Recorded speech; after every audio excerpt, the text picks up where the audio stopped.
Are crypto exchanges performing a useful function, or are they just glorified casinos? In this episode, we're going to discuss Satoshi Nakamoto's vision and how crypto exchanges are killing Bitcoin. If you really want to know how to profit from Bitcoin, stick around till the end and we'll show you how. Are you ready, Kage? Are you ready to spread Bitcoin knowledge, joy over the people? Super pumped, Joe. Give me some Pumpamentals. Give me some Vibamentals. Yeah, I know there's plenty of those, man. We pumped. They're shoving coins into that one-armed bandit, pulling and hoping for happiness. Nah, Mr. G. Nah, I'm not gambling. I don't gamble. You know, especially when it comes to the whole speculative nature that BTC pushes. I'm not into that. I'm not a gambling man. Like they always say, the house always wins. We've got the keys to the Centbee Lambo. We're going to pile in there and we're going to do some donuts. Yeah, taking it for a spin. A wheel spin. If you're ready to burst some bubbles and lay down some hard truth, then we should get the show rolling. All right, okay, just do this.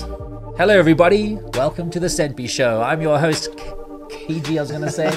I'm your host, not Kage, Lorien, Gamaroff. And my co-host, let me start that again. What is this? It's Monday. That's what this is. Hello, everybody. Welcome to the Centbee Show. I'm your host, Lorien Gamaroff, and my co-host is high-rolling Kage Ntshingila. Kage, welcome to the show. What do you do, Mr. G? Bringing it to the Centbee Show today. I've got my guns out, and I'm aiming them at some casinos out there. I'm going to go and take down some casinos. Some exchanges, you know. I have a bazooka loaded up, actually, for that. Yeah, you got all these high rollers out there. They're busy putting the house on crypto. It's according to Michael Saylor, it's a sure thing. Yep. It can't go down. Yep. What does Max Kaiser say? Everything goes to zero against BTC.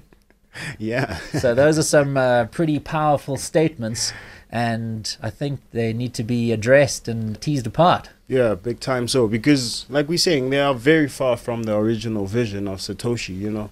And it seems like everyone is running with that nature of, you know, exchanges, you know, trading and stuff, which is nothing to do with the real Bitcoin, and we keep saying. You know, the whole notion of Bitcoin was never that it was going to be this ecosystem where people can go and trade and flip tokens and speculate and pump and dump. And now we've got ETFs, digital gold, investment. You know, this word investment is thrown around by these exchanges all the time. We've got big exchanges who are putting advertising out there saying, invest in crypto. Yeah. And it's got nothing to do with investing. The reality is that this is just one big casino, and nobody knows what's going to happen. Everybody is just putting money in. There obviously the whales who are just playing everybody and just pumping and dumping on everybody. And then you get the common person, the poor sap out there who's listening to all these exchanges talking about how to invest in crypto, and it just is a big Las Vegas in crypto land. It really is, because honestly, if we're going to be talking investments, like especially regarding BTC, it just doesn't relate. It doesn't make sense, because it should be based on its realistic value, you know, versus just, you know, sentiments. Sentiments, feelings. Rumors. And nah, man. Because if we look at it, it's all just a game for them. Yes, there's a lot of people gaming everybody else, and that's the thing. So this is the episode where we want to talk about these exchanges, because really at the end of the day, the reason why we haven't had Satoshi's vision play out in the world today after almost 15 years of Bitcoin being around is because of exchanges. Exchanges have created this false idea that crypto is about flipping and trading and making money on trades. And when you look at most of these crypto channels, they always have charts. You know, they'll talk about the patterns in the charts, and they'll talk about technical analysis and how there's an imminent breakout happening or something like that. And so the whole notion around this is that, yes, it's a speculative world, but at the end of the day, you know, if you can be smart if you can get onto these exchanges and if you can read the signs, read the tea leaves, shake the bones, and you can get some insight, then you can make a killing. And that's what it's about. But at the same time, they're talking about investments. And, when you're investing in something, this is not speculation, depending on your risk, of course. But the language that people put out there is that this is a safe investment. Not only is it a safe investment, but they paint this picture of how the whole world is falling apart. Fiat currencies are being inflated. And yes, we see that. We see how fiat currencies, the dollar, the yen, or every single currency around the world is inflating. So we have a problem.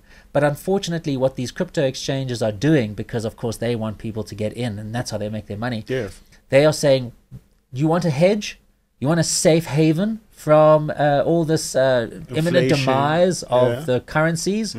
Then here we have finally now a convenient digital way for you to be able to hedge against this inflation. And all you've got to do is you just got to buy a little bit of Bitcoin or a little bit of crypto, and then you can sit back and you can relax and you can watch the whole world end around you, but you're going to be fine because you're in your crypto life raft. And no matter how stormy those seas are going to get, you're going to be the one who's riding high, and you're going to have the keys to the car, and you're going to be laughing at all the no-coiners out there. Mr. G, honestly, I just feel like they call it investment because putting it like it is won't sound like donating to exchanges. Because that's literally what it is, people are donating to exchanges. Well, they're donating to the people who are pumping and dumping on those exchanges, but absolutely, the exchanges, they're kind of like lawyers. It doesn't matter who wins or loses, the lawyers get the money, right? Same with exchanges. Whether you lose or you win, the house always wins. The house is getting their little cut of that fat. So all they want to do is create this environment where people are trading and flipping. They don't want Satoshi's vision. Because Satoshi's vision means that we have a single blockchain world and everybody uses this one blockchain not to speculate on, but to provide and create innovation that can serve our fellow man. That's what Satoshi's vision was. It's not about investing. Sure, Ms. G. I mean, we constantly talking about Satoshi's vision, but we need to understand what really is Satoshi's vision. And I feel like it has changed over the years. Like, how has it been altered, actually? So the whole idea of Satoshi Nakamoto's Bitcoin is wrapped up in the title of the white paper. So the title of the Bitcoin white paper, which is how most people learnt about Bitcoin in the early days, was a peer-to-peer electronic cash system. And so what Satoshi envisioned was a network that could facilitate digital cash transactions at very low cost and operating in a decentralized way. And of course, the blockchain ledger, which is the ledger that drives Bitcoin, that had a whole lot of properties in it that makes it very useful for all sorts of business functions. So this idea, starting off as a digital cash system that could reduce the costs of transactions globally, cross-border, or even peer-to-peer, direct from one person to the other, this was the idea.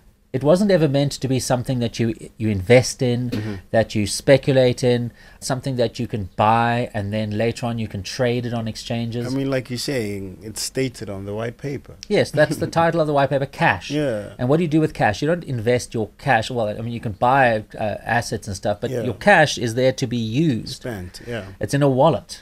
It's for day-to-day casual transactions.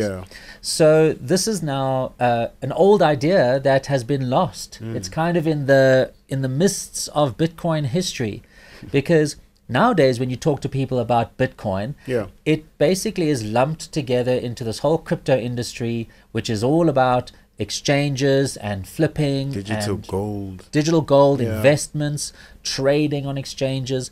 And so the whole message, the whole vision that Satoshi had has been completely abandoned and lost by the majority of people. And so much so that now new people coming into the space, when they hear about Bitcoin, no more is it about this is a fast peer-to-peer electronic cash system or low cost. It's just about which cryptos and which should you invest in. And all exchanges are doing is enabling that, because that's their business model. Definitely. So they will do things like, invest responsibly and do your own research. They're going to say all those things, but at the end of the day, They just want to make sure that people just trade these cryptos as much as they can. And so that's what's changed over the last 15 years, is we've moved from something that was about digital cash, that was traceable, it was pseudonymous, so you could link identities and do things like know your customer. Yes. You could do anti-money laundering. And if need be, the regulators and law enforcement could come and they could seize funds due to the proceeds of crime, like money laundering and drug dealing. Yeah. This is how Satoshi Nakamoto's Bitcoin was developed, to be able to enable that kind of use case, cash, in a regulatory friendly way. Of course, that's no longer the world we live in now. Satoshi's vision is under the rug. It's been beaten. And there's a couple of us soldiers out there still trying to push that message out there. And we think that eventually Satoshi's vision will reign. Satoshi soldiers, man. We're still fighting the fight, Mr. G. Yeah, we sure are. Yeah. We've been saying that the house always wins, right? But I want to understand, like, how do these guys actually make money? Is it based on fees or? Yeah. So that's very simply just like a stock exchange. And in fact, that's how crypto exchanges want you to think of crypto. It's not cash for buying things. It's a stock. And if you buy a stock, or like a share in Apple or something, you're hoping that the price is going to appreciate and you'll be able to sell it later on. But exchanges don't want you to really invest in anything. They want to create this environment where it's not about investing as in you buying for the long term. Of course, there are a lot of people out there who do buy crypto and intend hodling it and holding on to it. They think that if you're just patient and you've got those diamond hands, then you'll be able to buy and accumulate sats or whatever it is, and eventually one day, 10 years from now, it's going to be worth so much that your life will be sorted and you're never going to have to work again a day in your life. So exchanges need you to be buying and selling crypto. And that's why on these exchanges, they don't really care what cryptos are on there. They want to list as many cryptos as possible. I've actually picked it up. Like, you see all these meme coins or like stupid coins with silly names, and you find people actually putting their money in there. Yes. I mean, some of those coins are so crazy. They're even called things like fraud coin or scam coin or, or useless coin. I don't know if there is a useless coin, but I think there's definitely a scam coin. But they all are. Yeah. And so the exchange is going to say, right, what are people trading out there? Let's go and check out the memes. Let's go and see what people are talking about. And then, of course, they want to go and list those tokens because, again, it doesn't matter whether the token lives or dies, whether it goes up or down. Every single time you trade a crypto, you're going to be making money for the exchange because they're going to take their cut. So this is a huge business for crypto exchanges. The last thing they want is for people to recognize that Bitcoin is a universal system that can do all the promised things that these cryptos are talking about. Because, at the end of the day, these cryptos might not be able to do anything, but they always have as part of their marketing the potential for these crypto tokens. Like, this crypto token can revolutionize this industry, or this crypto token is going to become the base layer for that, or this token is going to be used as the money that you can use to spend on these very popular websites. So all these tokens, I mean, that's the one side of things. But then, of course, as you said, the meme coins, where people will create crypto tokens and they have no intention of these things ever being used anywhere. Nothing. But just like a digital collectible, people will get stuck into the meme and they'll find it fun to have whatever coin. And so they'll buy it and they'll play with it and they'll trade it, and it's just for the fun. But of course, exchanges see money in that. And so their whole mission is to drive you onto those exchanges and show you those charts and give you all the tools you need to be able to make whatever judgments you can about the trading of that coin. Because again, remember, none of these coins are traded on what's called fundamentals. A fundamental is something that is outside of just people speculating.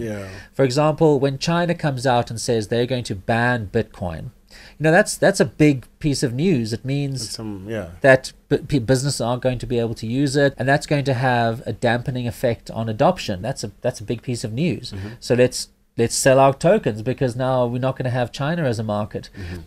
So fundamentals are actual things that affect the value of something based on the supply and demand. Now, with a lot of these crypto tokens, there are no fundamentals. It's just pumpamentals. It's all just pumpamentals. And there's an entire industry, and this is not just for crypto, of course, even normal trading does this, which is called technical analysis. And technical analysis is kind of like astrology, becomes a bit of a self-fulfilling prophecy, especially in crypto. It is a self-fulfilling prophecy. And the idea about technical analysis is that you can draw patterns in the charts. It doesn't matter, about the fundamentals. It doesn't matter about what's going on. None of that matters. You just take a look at the chart, and you can draw pictures, and you can have lines, and you can say, hang on, this line is going up and this line is going down, and that means it's forming this particular pattern. And usually when this particular pattern occurs, it means that the price is going to go down. And so people who are just looking at these charts, they will then trade on those charts. Now, for most things out there in the world, if you look at any other commodity like gold or wheat or oil or something like that, it's got nothing to do with really the charts so much as what's actually happening in the world that affects those prices. With inflation, maybe people are looking to gold, and now they want to accumulate gold, so the price of gold goes up. The fundamentals. Those are the fundamentals. Maybe there is some kind of oil embargo, or Saudi Arabia breaks a deal, or a war. Now there's a lack of oil. People are going to need more oil. The price is going to go up. In those industries, and when you were trading those commodities, it's very hard to use technical analysis, because you always have to know what's going on in the world. You can't just look at a picture of a chart and say, I know what's going to happen. And even people who trade according to those patterns that occur, they don't really have a big effect on the market. But the crazy thing about crypto is that because the market is so shallow, there's only a few people trading these things. It means that for the vast majority of these people, they are using technical analysis to make decisions.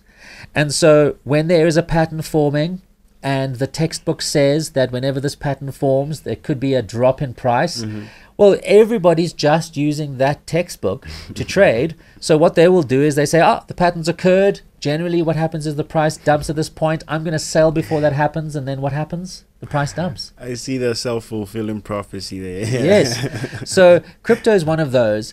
And people are just trading on technical analysis. They've got no fundamentals. And so really the way that people do that is that's what they do. They go in there, and the exchanges make it easy for them. Because on every exchange, there's going to be a wonderful chart with an order book that you can see, and you can see the prices, you can see history, you can put all sorts of limits on there, you can decide to buy when it reaches a certain amount or sell. And so these exchanges are going out of their way to create cool tools for you to be able to be a cool fool. Buy and sell according to this whole thing, these pumpamentals. So it's created a whole environment of speculating, people thinking they're smart by following the trading analysis, the technical analysis. There are hundreds of channels on YouTube now. There's plenty, where you can go, and every single person is talking about the charts and what's going to happen next.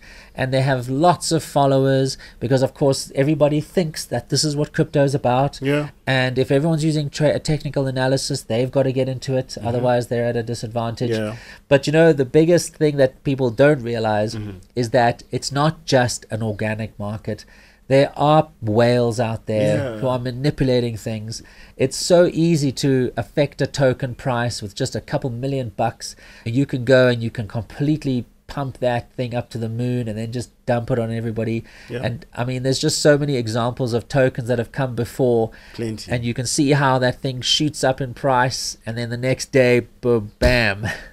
It crashes bad. It crashes and hits the ground. So this is what crypto exchanges have done. They've created an environment that is good for their business model. They want those fees, and they need to create an environment where people are constantly speculating and trading so they can make those fees. Because I mean, with that being said, it's not even like relative to any real world happenings. You know, it's like it's not real.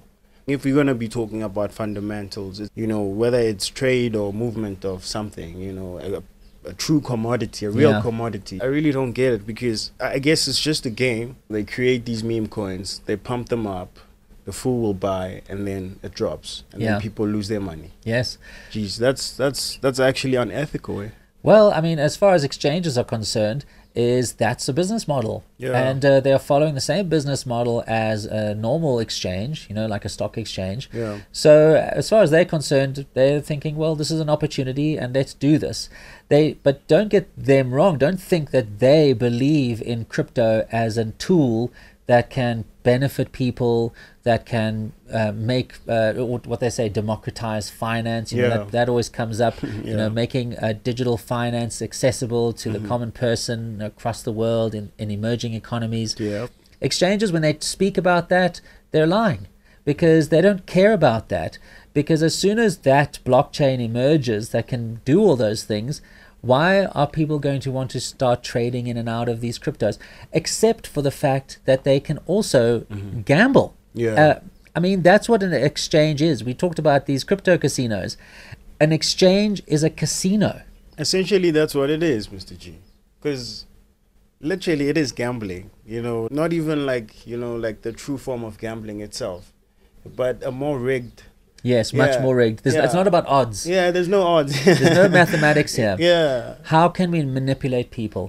How can we go onto Reddit and we can spread a rumor? You know, excite people and say, hey, we've got a tip that this crypto is going to be pumping soon, you know, and spreading these rumors. And of course, it gets people excited, and that becomes the self-fulfilling prophecy again, because people then dive in, and these guys are sitting behind the scenes, rubbing their hands, watching these prices go up, just waiting for that moment, and then just tanking that market by just dumping on all those fools. But that is actually manipulation, because it's insider manipulation. If you're going to be pumping an asset like that for people to purchase, you knowing the outturn of it, clearly it's a scam. Well, the scam is that because there's so many cryptos, and because the trading is so thin, you know, there's very small values that get traded. It's easy for these guys with big bucks, to be able to come in and plant those little seeds of rumors, and then be able to then dump it all on those users again. It's not necessarily insiders. It's not necessarily the crypto guys, the token developers, you know, the people. I mean, Dogecoin, for example, the guy was like, look, I just want to have some fun, I'm just going to create this little token, but he doesn't have any control over what happens to that token. But he does, in a sense, because I'm looking at more the Pumpamentals. If you're going to be pumping it, you are definitely influencing it. Yes, well, of course, he's going to go out of his way to pump it up. But again, you know, he can only do so much. But it's really the people on the exchanges who are now using this to play against those people who are naive, who are unexpecting, and don't have the money to be able to take those kinds of bets. So this is the thing about the exchange, is that they want a world where there are millions and millions of tokens. No matter what, it makes no difference. They don't care, as long as people can speculate on them or trade on them. That's what they want. And they're going to have advertising, and we see those ads all the time. I see it in my Twitter feed. I also saw a billboard as well. Billboards, we've got billboards, and on all those billboards it says how to invest. Invest in crypto. Don't be fooled. You're not investing in anything. You are gambling. If we're talking about honesty in advertising, truth in advertising, replace that word invest with gamble. Exchanges are not helping you make the right decision about where to put your money. What they want is your fees. They want to take fees off your trading. They want you to come and trade. And they might pump one crypto so you buy it, but the next day they'll pump the other so you can sell that other crypto and you can get the money. That's their business model. Using the same template. Yes. Fees through trading. And don't even think that there is a crypto out there that can do everything and we don't need to trade anymore. If you think like that, they're going to hate you. They're going to call you an idiot, and they're not going to love you very much. But if you are happy to trade and flip tokens, well, they're your best friend. But even so, Mr. G, like now that we do compare the crypto space to a casino, you know, it like we said, I feel like the crypto space, it's not even as, you know, fun as a casino, because at least at the casino the odds, you know, there's chances of you actually winning, you know. Yes. And so, also, if you go there, they'll give you free drinks. There's free drinks, you know. And you'll have some fun. You get what I'm saying? There's an actual place. You know, it's an actual vicinity you can go and, you know. But you also, you know that you're gambling. You know, it's a conscious decision. Yeah. I've got some money. I'm willing to risk it. I might win, but I might lose. You know, that's just how it is. And you go in with that attitude. Nobody is going into crypto with that attitude of, well, I might win, I might lose. Nope. It's like, no, this is an investment. Yeah, it's a guaranteed. There's a return here, so put all your money in there, and that's what they're telling everyone. Very few exchanges support BSV because that's what BSV represents. Yeah. A universal blockchain that can be used as a utility. Exchanges don't want that getting out. They don't want to support the BSV network in any way. If people look at BSV and they say, hang on, BSV is the only crypto out there that actually benefits people and has fundamental value, why do we need all these other junk coins? And those exchanges are going to then lose business because people are going to stop speculating. So the last thing they want is for anybody to even know that BSV exists. And, you know, they will go, if ever they are confronted with it, they'll just say, well, it's a scam or it's this or not that. Of course, they don't want people to know about it. They want to talk about how it is you know, something that is a bad thing. Move away from BSV, come to crypto land, come where it's all happy and shiny, make lots of money, we'll make tons of money with you, and we'll have a good time. Mr. G, you just actually put a perspective that I always ignored. So they actually are aware of BSV. It's just that, you know, if they were to say anything, it'll be bad for business. So basically they're just protecting their business interests more than anything. So they are aware of Satoshi's vision. Because honestly, I took it that, you know what, these people are naive, you know, and it's only rightful for them to protect their ideology because that's what makes sense to them, you know. But geez, it's actually quite a dirty game because we're talking about people who are aware of the true protocol, but screw it, you might as well push what benefits our pockets because we don't really care about Satoshi's vision or the people, you know. Yes, they don't. Nobody cares about, if no exchange cares about Satoshi's vision, they are anti-Satoshi's vision. They want to kill Satoshi. You know, they'll put a statue up for him, but if he raises his head, you're going to be sure he's going to be shot down. Straight. And that's because it destroys their business. And these guys are making so much money. Just think about Binance and Kraken. These guys are making billions and billions and billions. And so the last thing they ever want is for, you know, people to realize, hang on, you know, what are we doing here? Let's move into a world where there's real value, not just all the speculation. But unfortunately, people are hooked. People are drunk. They've downed that Kool-Aid and they aren't thinking straight. And I think it's not even going down anytime soon, Mr. G. Like, there's still a lot of people who are still going to be recruited, still believing this lie, yet it's still dragging on the development and advancement of BSV, you know. But we're here, we're still fighting. We're still pushing Satoshi's vision, and we will never tire out, man. No, it won't. And we believe that eventually Satoshi's vision will win. I believe so. Crypto will just, you know, there's that famous quote we once mentioned, Voltaire. You know, all paper money goes to its intrinsic value of zero. Well, guess what? You know, all cryptos are going to go to the intrinsic value of zero too. So watch out. We're putting Gamaroff's quote near Voltaire there. Yes. I'm going to actually do that. Yes. No, Mr. G, I believe it that definitely is going to zero. So yeah, guys, just remember to check out the app on the stores. Remember, this is the real BSV plug. Don't listen to the noise out there. Check out the app, show some love, comment, plug your friends, yo. This is mobile money on fire. Show love. Cool. So I guess, Mr. G, this is all derived from them trying to like put BTC as a safe haven against inflation, I guess. Yeah. But is that like real? So this is the whole thing about Bitcoin, BTC. Yeah. Remember, there's different versions of Bitcoin out there. Obviously, there's BTC, which everybody is pumping and dumping on the exchanges and hoping that it gets to $1 million so they can get their Lambos. But there are other versions of Bitcoin, and what we always talk about is Satoshi's Bitcoin, which is the Satoshi Vision Bitcoin, or BSV. Yeah. And so we just want to make clear that's what we're referring to here. Yeah. Now, as to your question about why is BTC not a safe haven, we all see around us now how currencies are inflating, central banks are creating inflation, and that means prices are going up. And it's very real now for a lot of people. And the question now is, well, how do we protect ourselves?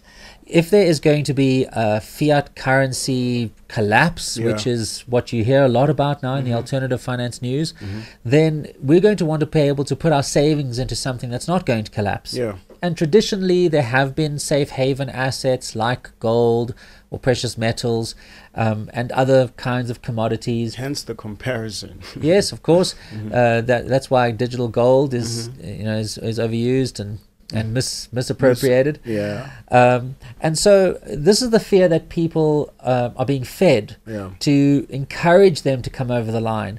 So when it comes to these BTC people who say that this is digital gold, they say, look, there's a very real risk, and that's true. Inflation is eroding the purchasing power of our currencies around the world. Now, the thing about BTC is that people say, well, here we have something that is almost exactly like gold, except it has an extra feature in it. It's digital. So if you want something that is scarce, that is secure, that nobody can steal from you, and is never going to be inflated, well, here we have something wonderful. We've got BTC. So the people around the BTC chain of Bitcoin, they are saying that they've got a digital version of gold. The problem is that when you look at it, it actually has no value. There is a difference between price and value. Value, big time. And when we look at BTC, yes, we see a massive price. But of course, it's just dumped again. You know, when we talk about something being safe, you're not expecting it to be so volatile. Exactly, yeah. But BTC doesn't have any underlying utility. It's got no use. You can't do anything with it. And so when people talk about safe havens, they're saying, put your money into this thing that somebody is going to want at some point in the future for its utility, because it brings value to them. People look at gold because it has been something that has been useful and valuable for so long. And contrary to what people say, is that gold isn't just an idea, and it's not just something that is scarce. It actually is a useful metal. It is. And that's why we know there's always going to be some use for gold. For gold, definitely, yeah. There's always something that you can do with gold, either for jewelry or for dentistry or for electronics. It's just that we don't use it as much because it's so expensive. Now, when we look at BTC and we think, well, how much of that does BTC have? And we have to admit it has none of that. So if we want to think about a safe haven, something that we can put our money into, and we know that eventually when we need to sell it, there's going to be somebody out there who wants it to be able to use, then yes, we could think it was some kind of safe haven. But the reality is that there is no use for BTC, which means anybody who is going to be purchasing it down the line is only going to want it because they think they can sell it at a higher value. In other words, the greater fool theory. Everybody is holding BTC and holding crypto because they think there's a greater fool out there who's going to pay more for it than they did, and they can make some money. So there is no safe haven in BTC, and there is no safe haven in crypto. There isn't one single crypto out there that is providing value in an efficient, cost-effective way. People will say, well, look at Ethereum. Ethereum is this world computer, and it has this ability to execute smart contracts in a decentralized environment. Yes, but the problem is Ethereum is inefficient, and it's expensive, and it's unreliable. Now, of course, people will say, well, maybe one day they'll sort out those problems. Okay, well, then you're taking a bet on the future, but you don't have anything that is safe. There's nothing safe about Ethereum. Yes, it's a great idea, you know, although flawed, and they haven't been able to achieve that vision for what they want for so many reasons. And so not even Ethereum, which professes to have a use case, is a safe haven. Yeah. These things are all too volatile, and everything is based on speculation. Yeah. So there is no safety in investing in these cryptos, whether or not the fiat currencies collapse. Yeah. If the fiat currency collapses, do you want to be holding something that will collapse along with it? Or do you want to hold something that you know is safe? How do you know it's safe? Because of history. There's no history in crypto. Nothing. There's a lot of history in precious metals. Yeah. So if we're talking safety, I know where my money is in terms of safety. Yeah. But let's just go back to now the way Bitcoin was designed. And I'm not talking about BTC anymore. We're talking about the Satoshi's vision for Bitcoin, BSV. Yeah. BSV is a utility that is proving to be efficient and cost effective. Yeah.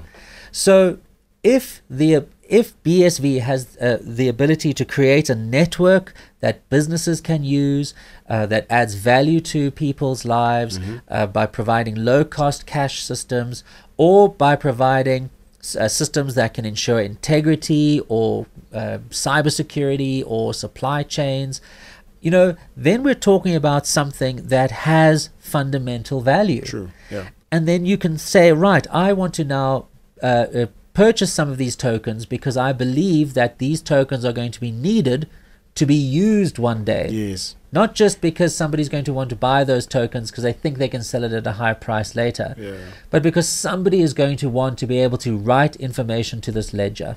Utility. And to write information to this useful ledger, they're going to need Bitcoin SV tokens. And so, yes, now we have a commodity, something that seems to have a reason for its existence. It's efficient and all that. And if you want to speculate, because it's still speculation at the end of the day, we don't have a world where everyone's using BSV. But at least there we have now an inkling that this could be something that's useful down the line. Yeah. So, of course, I would always say that BSV is far safer than all this other crypto that doesn't have this ability to produce what they're promising. And so I would say, well, BSV is probably a safer choice, but I would still say BSV is not a safe haven. Yeah. It's still speculative. Yeah. Who knows what happens? Maybe Satoshi's vision turns out not to be successful and it doesn't work. Maybe there was a flaw in Bitcoin. It could be the case. Of course, we believe in it based on what we've seen over time, and we're seeing how the industry is developing. There's a lot of proof of work for us to believe in. Yes, but we still aren't sure. So that's why we would never tell people to go and invest in BSV. If you want to go and explore BSV and see how it can be used if you're an entrepreneur and you want to create value, then go for it. But it's certainly not a safe haven. None of them are. And if you, at the end of the day, if you're just buying these crypto tokens, it's just a speculative bet. So don't believe this idea of crypto and BTC being a safe haven. Nothing about it has demonstrated safety. The volatility, the short history that it has, and the innumerable problems that it has and faces, not just with regulators, but the actual technical implementation. But so far, my money's on BSV. Sure, thanks for that, Ms. G. Guys, you heard it from Mr. G, yo. Just to avoid the headaches, just download the Centbee app, get your BSV into the wallet, get spending, none of that speculation or nah. You're just buying stuff that you need on a daily. So yeah, check out the app on the stores and remember to comment, subscribe, show some love, yeah? Mobile money on fire. We're fighting for the Satoshi's vision version of Bitcoin. But now we have multiple versions of Bitcoin. So when people are on exchanges and they say that they are trading Bitcoin, they're not trading Bitcoin. The real one. They are trading an alternative version of Bitcoin that has had very important changes to the protocol to make it less regulatory compliant and less trustable, because now you can't expect that if you're building on top of this blockchain that things are going to stay the same. There are a small group of developers and people who are involved with BTC and decide the future and the fate. Anything that they decide can happen. It's got nothing to do with democracy. And so this is the Bitcoin that gets traded on the exchanges. And the reason why it's on the exchange is because BTC is the one that is going out of its way to say it is a safe haven. It is an investment. And if you want to be investing wisely and to hedging against inflation, well, then BTC is the token to get. But of course, we all know that BTC has no fundamental value. Zero. it is a secure, decentralized nothing. It has no qualities that can provide any use case. It's like an empty vault that's guarded, you know, like Yes, heavily guarded. yes. But of course, exchanges aren't going to tell you this. They're not going to say, well, this is just a worthless token. They are going to be preaching this digital gold narrative, but also because they know that as soon as you buy BTC, you're hooked. It's a kind of gateway drug. It is. Because then you're going to be looking around and looking at these meme coins and saying, oh, wow, look at these guys. You know, they've got some nice volatility there. It really is a gateway drug, Mr. G. 'Cause yeah. I think once you step in it, like, it's easy for you to drink every Kool-Aid there is, every crypto Kool-Aid there is out there. Like, it's super easy because now you've adjusted to the narrative of, you know, hopium. Let me put in money in there. Probably I'll make a killing, you know, once the price goes higher. But people get impatient. They don't want to wait. They don't. Yeah. They're looking at this volatility and they're saying, this looks juicy. Maybe we can buy low, sell high.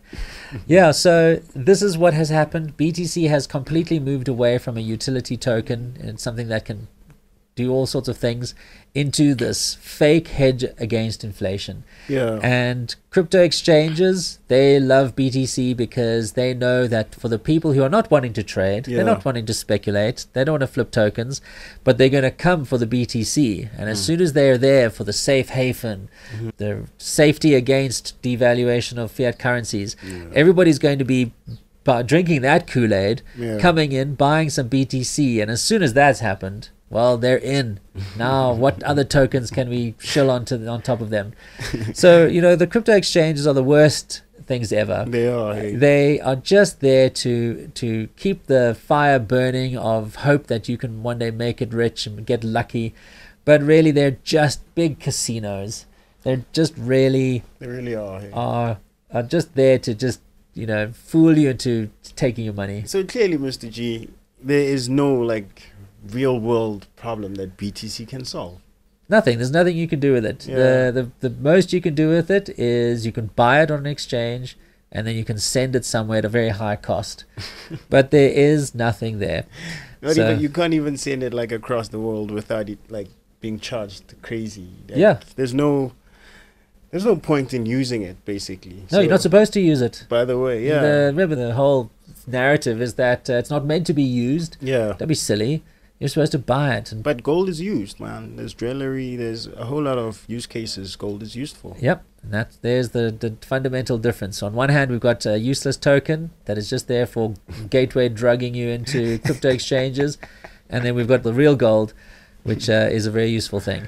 Yeah, so that's exactly what's happened. That's what BTC has done. It's changed from being a utility into something that all you can do is put it onto an exchange and flip it and trade it. And don't even think about withdrawing it from their crypto exchange because all your profits are going to be going up in fees. Yeah, so I guess that's why we believe so much in BSV, because there's been, you know, a whole lot of evidence we can back up ourselves, you know, that this is the real protocol, and you know, people are building on it currently. There's communities meeting, you know, gathering, trying to actually put the true message of Satoshi out there. Yeah. So Ms. G, I mean, we know how useful the BSV blockchain really is, but how is it different from any other blockchain there is out there? Because for us to say this is the blockchain, there has to be differences that distinguish it from the others.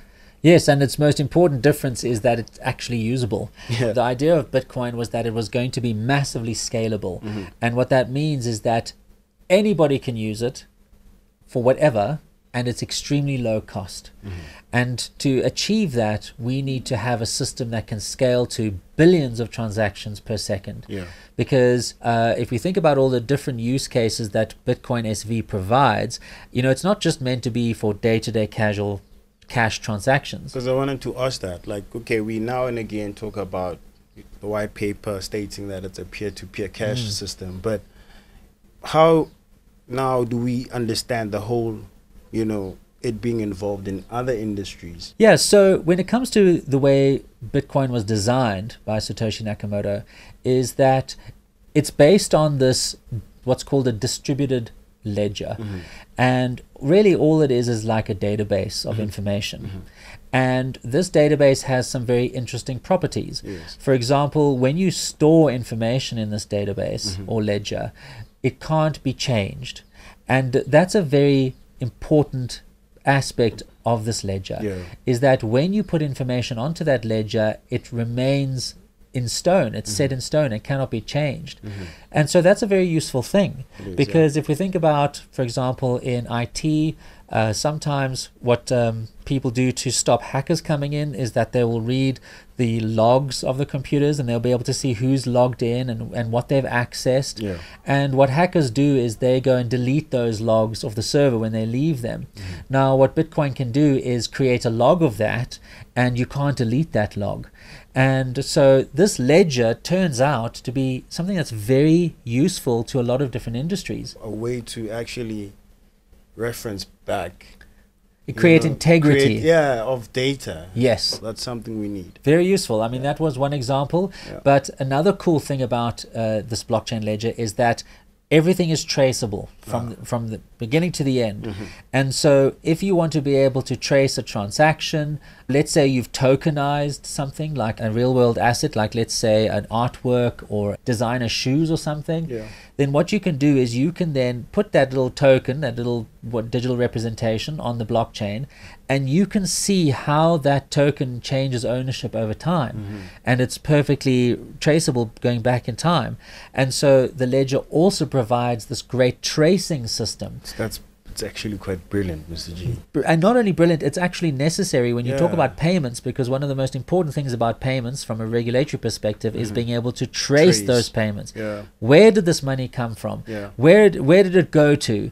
And let's now go and find the identities of those people. You know, there's a lot that's been done on the BSV side trying to put the messaging out there. But what do you think can be done in order for us to actually spread the positive word out there? The whole idea of BSV was that it was meant for cash transactions. You know, person in the street wanting to buy something. And that's what our goal has been at Centbee, is to build a wallet that is fun and easy to use. You don't have to be a technical person to be able to understand BSV. There's no charts in there. Yep, there's definitely nothing about trading or speculating. It's a wallet. Just like a mobile money wallet, there's many of them across the world. You know, we're familiar with ones like M-Pesa, which is big in Africa, and Airtel, and Momo, and all that. But there are many different mobile money wallets out there. And so this is the one thing that is really missing, because Satoshi's vision has been lost, is how to make Bitcoin easy to use as cash for just every person. And of course, Centbee, you know, we're focused at young people, teenagers, students, and that's what we're trying to do, is create something like that. But of course, you know, there's so much more that we can all do as a community. Definitely. If you have a social network profile, if you believe in BSV as much as we do, then put your voice out there. You know, the unfortunate thing is that there are so many crypto voices out there that when somebody's new, they've heard about Bitcoin, they've heard about crypto, and they want to go and find information on the internet, they're going to say, what is Bitcoin? And they're going to get all these crypto shills coming up. So an important thing to do is, if you want to be part of this mission to realize Satoshi's vision, then add your voice to the ecosystem. Go onto social media, wherever you are, you know, express your opinions about Bitcoin SV and how crypto is deviated from Satoshi's vision. We've all got a voice. And it might seem that our voices are small in comparison, and they are at this stage. But, you know, from small things, you know, eventually grow very wonderful, great things. And we all have that responsibility. But, you know, there's also more practical things we can bring up. We've often highlighted companies on the show that are trying to use Bitcoin for all sorts of use cases. And on the bsvblockchain.org website, there is a page there that lists all the different companies that are working with BSV.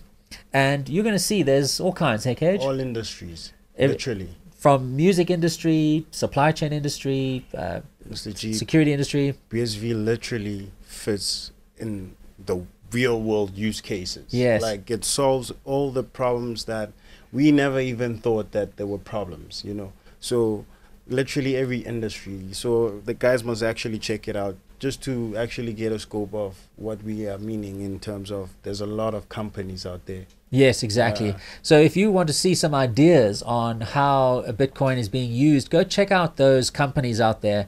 And then when people ask you, so what is BSV? What can it do? Then you've got some ammo. Yeah. You know, you can go and say, well, guess what? It can be used for music. It can be used for all this other kind of stuff. All of these Gaming things. and things. Yeah. So check it out. Check out those practical use cases, and that can be something you can share with people and open their minds up. Because I can tell you now, people who are in crypto have never heard that Bitcoin can be used for anything other than hodling. Yeah. So you're going to really spark something there, plant a seed, and hopefully the more of this that we can do, you know, the better things will grow. Yeah. But to your point, Mr. G, I think the most important is the conversation, because the more we talk about it, the more we also clarify, you know, and distinguish from which is which. Because currently it's just all junked up into one conversation, and which is not the actual true reflection of what the technology is doing, you know? Yes. I mean, we have a wallet, so check it out on the stores, guys, just to experience the power of BSV, yeah? Yes. And another thing that you can do is, you know, once you've got an idea, if you think to yourself, maybe Bitcoin could be applied to this industry or this business, then dive in and do some research. You know, nowadays there's just so many tools out there. You can probably even plug it into ChatGPT, right? You know, maybe you're working in the music industry, and you can say, I've got music industry, and I've got an immutable ledger that's low cost. Come on, chat, give me some ideas. I'm sure maybe you'll even get some ideas there. But this is the cool thing about it, is that it's a new technology that is going to create a whole industry of new startups that are going to be the Amazons of the future. And if you get clued up on this now, then instead of just speculating on crypto and hoping that your coin comes up, your number comes up, that you're going to make some money, rather build your wealth the way that is a sure thing. If you want a sure thing, then go and educate yourself about Bitcoin SV. Go and get some ideas for the industry that you're working in, and then go and engage people in that industry and tell them about your idea and say, hey, look, we've got this new way of doing this thing, and we're using Bitcoin SV. It's this immutable ledger that's traceable, it's pseudonymous, it's regulatory compliant. Then you're going to be able to spark those conversations there, and maybe be able to grow a business that can build you long-term wealth. So that's a very important thing as well. We're trying everything we can with what we're doing. We're trying to build a wallet. We have the Centbee Show so we can educate people. I mean, I spend a lot of time going around the world to different conferences, fintech conferences and legal conferences and payments conferences. Unfortunately, when you talk about Bitcoin, they think, oh, it's just about investing. But when I start saying, no, this is a utility ledger, their minds start working.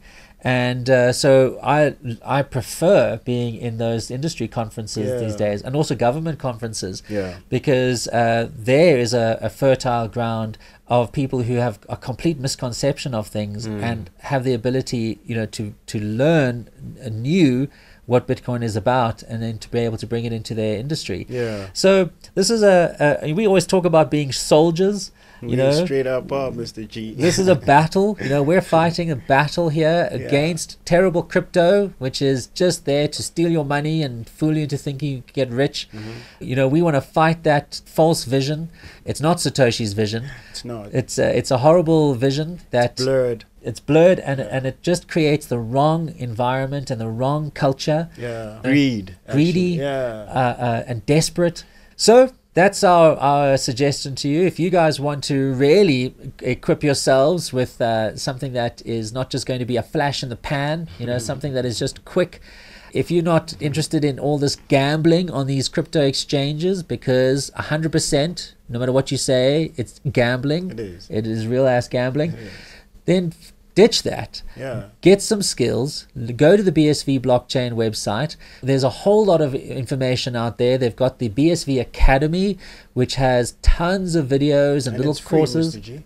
It's all free. Yeah. And you can go and learn about this stuff and you can develop the skills. There's great libraries out there. The Bitcoin Association is providing libraries. We even use ourselves inside Centbee, which has helped us. And that is how you're going to be able to make some money. Yeah. You might be lucky if you go and bet on a crypto, but as for 99% of the people out there, you're probably not. Yeah. Don't make decisions based on FOMO or desperation, because that has never helped anybody. Make clear decisions. Make well-informed decisions. There are resources out there. Share the show with your friends, by the way, and your family and people that you know. You could save someone's life, you know? Yes, hopefully. But then you can have a community that you build of people who are also thinking like this, and that you can perhaps work with and collaborate, because we can't do it on our own. We can't, Mr. G. We need like-minded people who understand these things. Yeah. So this is your opportunity. We're still on the ground floor. BSV and Bitcoin has not yet gotten out of the gate. We're literally just laying the foundation, Mr. G. Like 15 years later, it seems like surely this industry is mature by now. It is so small and naive and young, and it needs people now to come in. This is the best time to come into Bitcoin, because you don't have 10, 15 years of misdirection. You know, you can come in clean. You can learn some stuff, build a business, and become truly wealthy. Yeah. Guys, remember to check out the app on the stores, and also remember to plug your friends. This is the real BSV plug, yo. Don't listen to the noise out there. Mobile money on fire. Thanks, Mr. G. I think we got it out. You know, it was a bit of a sort of like gas that we needed to put out, because these exchanges are actually like an uncomfortable conversation for me. They're very bad for Bitcoin, they're very bad for the world and for people. The sooner they disappear, the better. Yeah. So guys, just remember to check out the app on the stores. Ms. G, I think we're going to be stepping into this week's socials. Awesome. Our first one comes from Tom Jacobson, and they saying love it with an exclamation mark. Thanks, Tom. Great, thanks. We really are loving the likes and the comments and the subscribes that are happening on YouTube. Yeah. We're getting a lot of encouragement from all of you who are leaving your questions and giving us the thumbs up, and so we really appreciate it. It's all the encouragement we need to keep doing this. You know, what we like is knowing that people are benefiting from this show. So thanks so much, Tom, for that comment. Sure. Thanks, Tom. Our second one comes from Pat JC, and they saying it was great to meet Brad back in Dubai a few years back. Keen to watch the episode. Community building is of utmost significance currently. BSV has lost a lot of its community network with the loss of Twitch and many migrating over the Ordinals BTC. Yeah, so cool. I'm glad we met in Dubai. I'm trying to remember who's talking. Oh, no, he said he met Brett back in Dubai. Oh, you met Brett? Yeah. Oh, okay. Yes, Brett. Years ago, yeah. Right, so Brett Banfi, he is the community manager at the Bitcoin Association, who we interviewed last week. Cool episode. So if you haven't yet watched Brett's episode, you know, what I want to do is point somewhere on the screen, right, where we can... Anywhere, we can put it anywhere you want to point. Watch Brett's show, because he just talks about being a community manager and what he did to get to that position and what he's doing. Yeah. And it was quite fun. He talked a lot about breakdancing. It was cool. And a whole lot of stuff. So yeah, Brett's really cool as a community manager, and 100% this is about building community, and we are trying to build a community around the Centbee Show, but really it's around BSV. Yeah. So thanks for the comment, and keep watching. Thanks, Pat. Shout out to Brad, yo. Our third one comes from PR Zach. Okay, they're saying, I love how you edit the videos. Where when certain things is referenced, you show some snippets from events. How the person looks like, what he or she is involved in, etc. Amazing work. Really like your show. That's awesome. Well, I mean, you can blame Kage a lot for that. We started off the show thinking that it's going to be a super serious show where we talk about these Bitcoin concepts, but that's not how YouTube works, you know. And we actually like having fun and playing with these videos, you know. It's fun adding these little things in there. Yeah. And it keeps attention, clearly. This is the YouTube era. We're learning a lot from Mr. Beast. We want this show to be engaging and interesting and fun, so that you keep watching. And thanks again for the encouragement. We really appreciate it. Yeah. I mean, keeps us going, guys. Thanks, PR. Yeah, our last one comes from All Heart 08. So they're saying all the wisdom you share is top tier, just like BSV. Great job. Thank you very much, All Heart. Again, you know, those so heartwarming. Yes, my heart is all heartwarming. So thanks for that. We appreciate it. And if there are any things that we say that are wrong or stupid or we missed something, then just let us know. Yeah. We depend on our viewers and our users to reach out to us and tell us how things are and what they would like. It never hurts having a compliment like that. So thanks, All Heart. Ms. G, I think we've come to the end of our show. Awesome. So this is just the two of us again. Yeah. We had a whole bunch of episodes where we took apart Donald Trump and RFK Jr. and Max Kaiser. Mm-hmm. We want to make as much information as possible to all our viewers. Yeah. We definitely have a lot of interviews planned. There are so many interesting people out there, especially in the BSV ecosystem, and we want to talk to them all. So be sure to keep watching the show. But also there's a lot of people that we aren't going to interview, but at least we don't have plans to. But they are making statements out there on the internet, and we think those statements sometimes need to be torn down a little bit, especially anything Max Kaiser says generally. Although he's pretty bang on about, you know, global finance and stuff. So we don't hate Max Kaiser. Not at all, man. We just think he's funny. And I think it's all that, Mr. G. Like, we just more attacking the topic at hand, not the character, you know. Okay, cool. Thanks, Kage. Thanks for the show. Thanks, Mr. G. And I want to thank all of you for tuning in today to the Centbee Show. Please come back soon. Love it.